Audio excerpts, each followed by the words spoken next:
friends, it's Monday!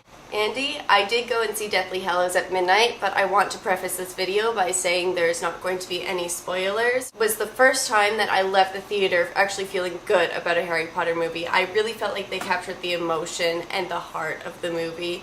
I was really happy with it. I felt it was a really strong translation of the book to the movie. There was a lot of things that were missing, but I completely understood why they made the changes that they made this time, unlike every other movie. Also, I felt their attention to detail was absolutely fantastic. Even when they didn't go into what the details were there for, just having them there in the background, as a fan, it just made me squee. It was fantastic.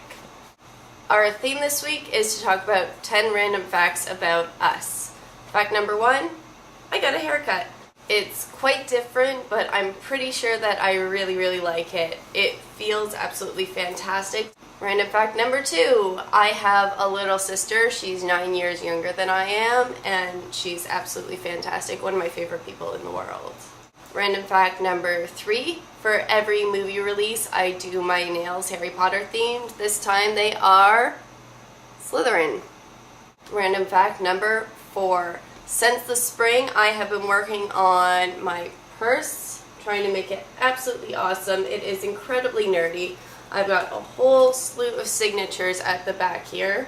I've got Alex Carpenter, Justin Finch-Fletchley, Luke Connard, the Nifflers, Jason Monday, that's Skyway Flyer, Matt Maggiacomo, Mike Lombardo, Oliver Boyd and the Remembrals, Christina Horner, Lauren Fairweather, and Mark Jennings from Ministry of Magic.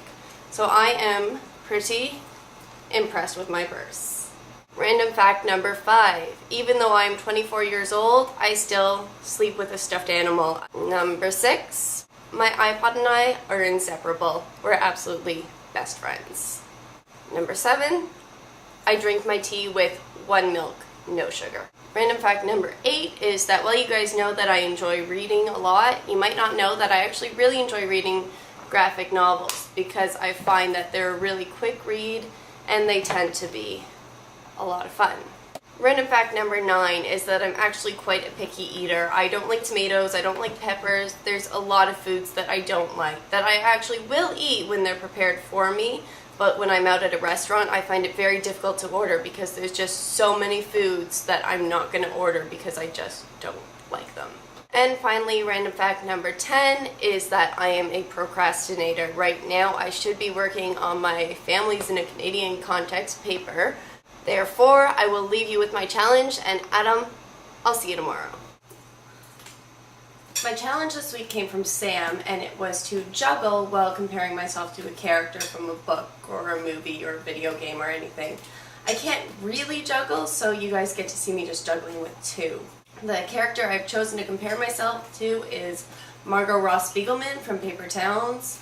We're not so much alike now because, of course, she's the quintessential teenager and I'm in my 20s, but I would like to think that when Margot grows up, she'd grow up something like me. When I was a teenager, I would have been a lot like Margot Ross Spiegelman because I would go to school and be with my friends and I would be one person, and then I would go home and everything was completely different. Now, with Margot, that's because at home she knew who she was. For me, that was because at home I was trying to figure out who I was. Margot was actually pretty lucky that she found out who she was as a teenager. I didn't figure it out until I was in my 20s. There's a quote from Margot, "Nothing ever happens like you imagine it will," and that would have completely been me as a teenager. Nothing ever happened like I imagined it would. I would spend hours just sitting there and daydreaming, and that's never how it happened. And besides, who wouldn't want to be a manic pixie dream girl?